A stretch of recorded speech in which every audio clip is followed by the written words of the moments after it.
Ladies and gentleman, Karnataka ರಾಜ್ಯಕ್ಕೆ ಬರುವಂತಹ ರಾಜ್ಯಪಾಲರಿಗೆ ಅದೇನಾಗಿ ಬಿಡುತ್ತೆ?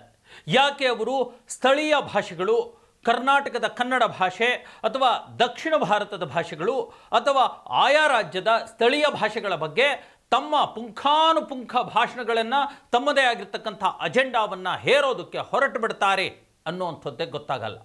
ಕರ್ನಾಟಕದ ರಾಜ್ಯಪಾಲರು ಆಗಿರ್ತಕ್ಕಂಥ TC ಗೆಹ್ಲೋಟ್, ಥಾವರ್ ಚಂದ್ ಗೆಹ್ಲೋಟ್ ಅವರ ತೀರ್ಮಾನವು ಕೂಡ ಇದೇ ರೀತಿಯಾಗಿದೆ.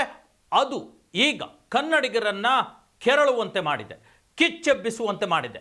ಹಾಗಾದರೆ ರಾಜ್ಯಪಾಲರು ಏನು ಮಾಡಿದ್ರು? ಯಾಕೆ ಅವರ ಮೇಲೆ ಕನ್ನಡಿಗರು ಈಗ ಮುಗಿಬಿದ್ದಿದ್ದಾರೆ, ರಾಜಭವನಕ್ಕೆ ಮುತ್ತಿಗೆ ಹಾಕಲಿಕ್ಕೆ ಹೊರಟಿದ್ದಾರೆ ಅನ್ನುವಂಥ ವಿಚಾರವನ್ನು ನಾನು ನಿಮಗೆ ಹೇಳ್ತೀನಿ. ನೀವು ನೋಡ್ತಾ ಇದ್ದೀರಾ ನೆಲ ಜಲ ಭಾಷೆಗಾಗಿ ಪ್ರಾಮಾಣಿಕ ಪತ್ರಿಕೋದ್ಯಮ ನಿಮ್ಮ ಫೋಕಸ್ TV. ಇದು ಎಕ್ಸ್ಪ್ಲೈನರ್. ನಾನು ಹಬೀಬ್ ದಂಡಿ.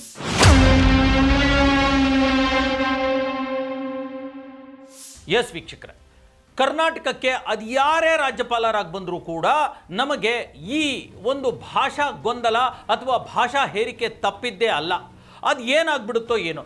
ಕನ್ನಡ ಅಂದರೆ ಅಷ್ಟು ಸದರಾನ, ಕನ್ನಡಿಗರು ಅಂದರೆ ಅಷ್ಟು ಸದರಾನ, ಕನ್ನಡಿಗರ ಅಸ್ಮಿತೆ ಅಂದರೆ ಅಷ್ಟು ಸದರಾನ ಇವರಿಗೆ ಅನ್ನುವಂಥ ಪ್ರಶ್ನೆ ಈಗ ಹುಟ್ಕೊಳ್ತಾ ಇದೆ. ನೋಡಿ, ಅಳೆದು ತೂಗಿ ವಿಚಾರ ಮಾಡಿ ಚರ್ಚೆ ಮಾಡಿ ಕನ್ನಡ ಭಾಷಾ ಪಂಡಿತರೊಂದಿಗೆ, ಕನ್ನಡ ಅಸ್ಮಿತೆಯ ಹೋರಾಟಗಾರರೊಂದಿಗೆ ಎಲ್ಲರೊಂದಿಗೂ ಚರ್ಚೆ ಮಾಡಿ ಸರ್ಕಾರ ಒಂದು ತೀರ್ಮಾನವನ್ನು ಏನು SSLCವರೆಗೂ ಮಾಡುವಂಥ ಹಿಂದಿ ಭಾಷೆಯ ಕುರಿತಂತೆ, ತೃತೀಯ ಭಾಷೆಯ ಕುರಿತಂತೆ ಒಂದು ಸ್ಪಷ್ಟವಾದ ಬಹಳ ಅತ್ಯುತ್ತಮವಾದ ತೀರ್ಮಾನವನ್ನು ತೆಗೆದುಕೊಂಡು ಬಿಟ್ಟಿದೆ. ಆದರೆ ಅದೇನೋ ಹೇಳ್ತಾರಲ್ಲ, ದೇವರು ಕೊಟ್ಟರು ಪೂಜಾರಿ ಕೊಡ್ತಿಲ್ಲ ಅನ್ನೋ ರೀತಿಯಲ್ಲಿ ಕರ್ನಾಟಕದ ರಾಜ್ಯಪಾಲರು ಒಂದು ರೀತಿಯ ವರ್ತನೆಯನ್ನು ಮಾಡ್ತಾ ಇದ್ದಾರೆ. ಈಗಾಗಲೇ ಹಲವಾರು ಬಾರಿ ಹಲವಾರು ರೀತಿಯಲ್ಲಿ ಕನ್ನಡದ ಅಸ್ಮಿತೆಗೆ ಮತ್ತು ಕನ್ನಡ ಪರ ನಿಲುವುಗಳಿಗೆ ರಾಜ್ಯಪಾಲರು ತಮ್ಮ ವಿರೋಧವನ್ನು ವ್ಯಕ್ತಪಡಿಸಿದ್ರು. ಈ ಬಾರಿ ನೇರವಾಗಿ ಅವರೇ ಸ್ವಯಾರ್ಜಿತವಾಗಿ ಆ ಹಿಂದಿ ಭಾಷೆಯ ಪರೀಕ್ಷೆ ಇದೆಯಲ್ಲ, ಅದನ್ನು ಗ್ರೇಡಿಂಗ್ ಕೊಡುವಂಥದ್ದು, ಪರೀಕ್ಷೆ ಮಾಡದೆ ಗ್ರೇಡಿಂಗ್ ಕೊಡುವಂಥದ್ದು ಇದೆಯಲ್ಲ, ಆ ಕುರಿತು ಮರುಪರಿಶೀಲನೆ ಮಾಡಿ ಅನ್ನುವಂಥ ಒಂದು ಮನವಿಯನ್ನು, ಒಂದು ಆಗ್ರಹವನ್ನು ಸರ್ಕಾರಕ್ಕೆ ಮಾಡಿಬಿಟ್ಟಿದ್ದಾರೆ. ಅಲ್ಲ, ರಾಜ್ಯಪಾಲರಿಗೆ ಏನು ಬೇಕು, ಯಾಕೆ ಬೇಕು ಇದೆಲ್ಲ ಅನ್ನುವಂಥದ್ದು. ರಾಜ್ಯಪಾಲರು ಇಲ್ಲಿರ್ತಕ್ಕಂಥದ್ದು ರಾಜ್ಯದ ಜನರ ಹಿತ ಕಾಯಲಿಕ್ಕೆ. ಈ ರಾಜ್ಯದ ಜನ ಅಂದರೆ ಯಾರು? ನಾವು ಕನ್ನಡಿಗರು. ನಮ್ಮ ಹಿತವನ್ನು ಕಾಯಲಿಕ್ಕೆ, ನಮ್ಮ ಮೇಲೆ ಹಿಂದಿ ಹೇರಿಕೆ ಮಾಡೋದಕ್ಕೆ ಅಲ್ಲ ಅನ್ನುವಂಥದ್ದು. ಅಷ್ಟಕ್ಕೂ ಹಿಂದಿ ಭಾಷೆಗೆ ಇರತಕ್ಕಂಥ ಆ ಒಂದು ಹಿನ್ನೆಲೆ, ಇತಿಹಾಸ ಏನು? ತೀರಾ ಕನ್ನಡಕ್ಕಿಂತ ದೊಡ್ಡ ಇತಿಹಾಸವನ್ನು ಹೊಂದಿರತಕ್ಕಂಥದ್ದ ಹಿಂದಿ ಭಾಷೆ ಅಲ್ಲ ಅಲ್ವಾ? ಬೇಕಾದಷ್ಟು ಭಾಷೆ ಉತ್ತರ ಭಾರತದಲ್ಲಿ ಇದು. ಈಗ ಕಳೆದ 200-300 ವರ್ಷಗಳಿಂದ ಆ ಹಿಂದಿ ಅನ್ನುವಂಥ ಭಾಷೆ ಒಂದು ಅಸ್ತಿತ್ವವನ್ನು ಪಡೆದುಕೊಂಡಿದೆ.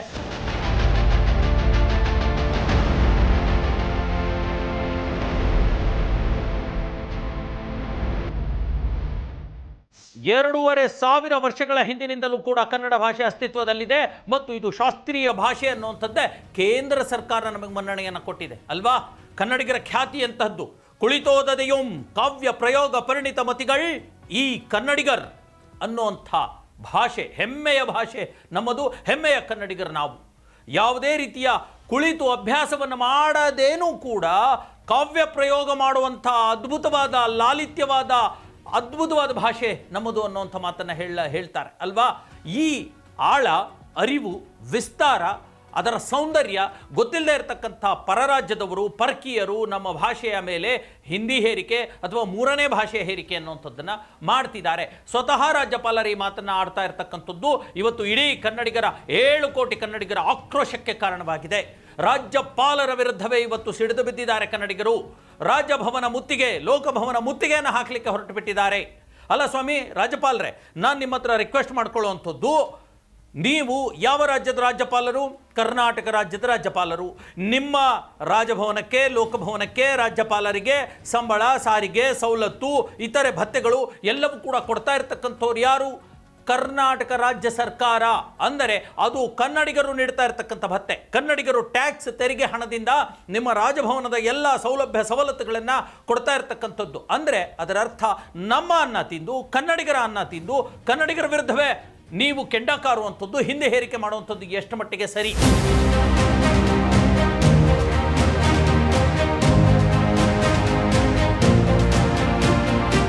ಅಲ್ಲ, ನಾನು ಯಾಕೆ ಥಾವರ್ ಚಂದ್ ಗೆಹ್ಲೋಟ್ ಅವರಿಗೆ ಕನ್ನಡದಲ್ಲಿ ಹೇಳ್ತಿದ್ದೀನಿ? ಅವರಿಗೆ ಅರ್ಥನೇ ಆಗೋದಿಲ್ಲ ಅನ್ಸುತ್ತೆ. ಹಾಗಾದರೆ ಹಿಂದಿನಲ್ಲೇ ಹೇಳ್ತೀನಿ. ಸನ್ಮಾನ್ಯ राज्यपाल थावर चंद गहलोत जी, आप हमारे ऊपर हिंदी का दबाव डालना छोड़ दीजिए। आप कर्नाटक राज्य में हैं, यहाँ का मातृभाषा कन्नड़ा है और हम कन्नड़ा के लिए जी जान लगा सकते हैं, कोई तीसरी भाषा को नहीं। कन्नड़ा लोगों की जो भी इच्छा है उस इच्छा को आप समझिए, उसका गौरव आदर कीजिए, ये हमारी विनंತಿ है। ಬಹುತೇಕ ಅರ್ಥ ಆಯಿತು ಅಂತ ಅಂದ್ಕೊಳ್ತೀನಿ, ಗೊತ್ತಿಲ್ಲ ರಾಜ್ಯಪಾಲರು ಆ ಕೇಂದ್ರ ಸರ್ಕಾರದಿಂದ ಬಂದಿರತಕ್ಕಂಥವರು ಅದೇನೋ ಅಜೆಂಡಾ ತಲೆ ಮೇಲೆ ಹೊತ್ಕೊಂಡು ಬಂದ್ಬಿಟ್ಟಿರ್ತಾರೆ, ಅದರಲ್ಲೂ ದಕ್ಷಿಣದ ರಾಜ್ಯಗಳು, ದಕ್ಷಿಣ ಭಾಷೆಗಳು, ಕನ್ನಡ, ತೆಲುಗು, ತಮಿಳು, ಮಲಯಾಳಂ ಈ ಥರದ ಭಾಷೆಗಳಿಗೆ ಮರಾಠಿ ಸೇರಿದಂತೆ ಅವರಿಗೆ ಆ ತರಹದ ದೊಡ್ಡ ಮಟ್ಟದ ಒಂದು ವಿಶಾಲ ಹೃದಯವೇ ಇರೋದಿಲ್ಲ ಅಲ್ಲ. ಅದೇನ್ರಿ ತೃತೀಯ ಭಾಷೆ ಅಂತ ಹೇಳುವಂಥದ್ದು, ಈಗಾಗಲೇ ಕನ್ನಡ ಮತ್ತು ಇಂಗ್ಲೀಷ್ ಎರಡು ದ್ವಿಭಾಷಾ ನೀತಿಯನ್ನು ಮಾಡ್ತಾ ಇದ್ವಿ. ತೃತೀಯ ಭಾಷೆ ಅಂತ ನಮ್ಮ ಮನೆಗಳಲ್ಲೇ ಕಲಿಸುವಂಥ ನಮ್ಮದೇ ಭಾಷೆಗಳಿದ್ದಾವೆ. ಕರ್ನಾಟಕದಲ್ಲೇ ಎಷ್ಟು ಮನೆ ಭಾಷೆಗಳಿಲ್ಲ. ಮುಸ್ಲಿಮರು ಉರ್ದುವನ್ನು ಕಲ್ತ್ಕೊಳ್ತಾರೆ, ಆ ಕಡೆ ಕೊಂಕಣಿ ಕಲ್ತ್ಕೊಳ್ತಾರೆ, ತುಳು ಕಲ್ತ್ಕೊಳ್ತಾರೆ, ಬ್ಯಾರಿ ಕಲ್ತ್ಕೊಳ್ತಾರೆ, ಕೊಡವ ಕಲ್ತ್ಕೊಳ್ತಾರೆ, ಎಷ್ಟೊಂದು ಅರೆ ಭಾಷೆಗಳಿದ್ದಾವೆ. ಎಷ್ಟೊಂದು ಭಾಷೆಯನ್ನು ಕಲ್ತ್ಕೊಳ್ತಾರಲ್ವಾ, ಅದು ತೃತೀಯ ಭಾಷೆಯೇನೋ ಅಥವಾ ಈ ದ್ವಿಭಾಷಾ ನೀತಿಯನ್ನು ಹೊರತುಪಡಿಸಿ ತಮ್ಮ ಮನೆಯಲ್ಲಿ ಆಡುವಂಥ ಭಾಷೆಯಾಗಿ ನೀವು ಯಾಕೆ ಕನ್ಸಿಡರ್ ಮಾಡಲ್ಲ? ಯಾಕೆ ಹಿಂದಿ ಹೇರಿಕೆ ಮಾಡ್ತೀರಿ? ಇದು ನಡೆಯುವಂಥದ್ದಲ್ಲ. ಇವತ್ತು ರಾಜ್ಯಪಾಲರನ್ನು ಮುತ್ತಿಗೆ ಹಾಕುವಂಥದ್ದು, ರಾಜಭವನವನ್ನು ಮುತ್ತಿಗೆ ಹಾಕುವಂಥ ಕೆಲಸ ನಡೀತಾ ಇದೆ. ಎಚ್ಚೆತ್ತುಕೊಂಡ್ರೆ ಸರಿ, ಇಲ್ಲ ಅಂದರೆ ಕನ್ನಡದ ಅಸ್ಮಿತೆ ಮತ್ತು ಕನ್ನಡ ಜನರ ಸಿಟ್ಟು, ಆಕ್ರೋಶ ಎಂತಹದ್ದು ಅನ್ನುವಂಥದ್ದು ಲೋಕಭವನದ ಅಲ್ಲಿರ್ತಕ್ಕಂಥ ಹಿಂದಿವಾಲಗಳಿಗೆ ತೋರಿಸಬೇಕಾಗತ್ತೆ. ನ್ಯಾಯಮೂರ್ತಿ ನಾಗರತ್ನ ಅವರು ಬಹಳ ಸುಂದರವಾದ ಒಂದು ಮಾತನ್ನು ಹೇಳಿದ್ದಾರೆ. ರಾಜ್ಯಪಾಲರೇ, ತಮಗೆ ಅರಿವು ತಿಳುವಳಿಕೆ ಇದ್ದರೆ ಅರ್ಥ ಮಾಡ್ಕೊಳ್ಳಿ. ಅವರೊಂದು ಮಾತನ್ನು ಹೇಳ್ತಾರೆ, ಕೇಂದ್ರ ಸರ್ಕಾರ ಮತ್ತು ರಾಜ್ಯ ಸರ್ಕಾರದ ನಡುವೆ ಉತ್ತಮ ಬಾಂಧವ್ಯ ಇರಬೇಕು. ರಾಜ್ಯ ಸರ್ಕಾರಗಳು, ರಾಜ್ಯ ಸರ್ಕಾರದ ನಿಲುವುಗಳು, ರಾಜ್ಯ ಸರ್ಕಾರದ ತೀರ್ಮಾನಗಳು ಕೇಂದ್ರ ಸರ್ಕಾರ ತಿರಸ್ಕರಿಸೋ ಹಾಗಿಲ್ಲ. ಹಾಗೆ ಕೇಂದ್ರ ಸರ್ಕಾರ ರಾಜ್ಯ ಸರ್ಕಾರವನ್ನ ತನ್ನ ಗುಲಾಮ ಅನ್ನೋ ರೀತಿ ನೋಡೋ ಹಾಗಿಲ್ಲ, ಸರಿ ಸಮಾನವಾಗಿ ನೋಡಬೇಕು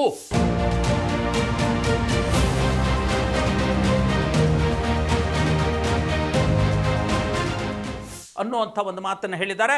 ಇದರ ಅರ್ಥ ನಿಮಗಾದರೆ ಅರ್ಥ ಮಾಡ್ಕೊಳ್ಳಿ. ಆಕ್ರೋಶಕ್ಕೆ, ಕನ್ನಡಿಗರ ಬೇಸರಕ್ಕೆ, ಕನ್ನಡಿಗರ ಒಂದು ದೊಡ್ಡ ಮಟ್ಟದ ವಿರೋಧಕ್ಕೆ ಈಡಾಗಬೇಡಿ ಅನ್ನುವಂಥ ಒಂದು ಎಚ್ಚರಿಕೆಯ ಜೊತೆಗೆ ಈ ಒಂದು ಎಕ್ಸ್ಪ್ಲೇನರ್ ಮುಗಿಸ್ತಾ ಇದ್ದೀನಿ. ಮುಂದಿನ ಮತ್ತೊಂದು ವಿಚಾರದೊಂದಿಗೆ ಮತ್ತೆ ಬರ್ತೀನಿ. ಅಲ್ಲಿವರೆಗೂ ನೋಡ್ತಾ ಇರಿ ಫೋಕಸ್ ಟಿವಿ.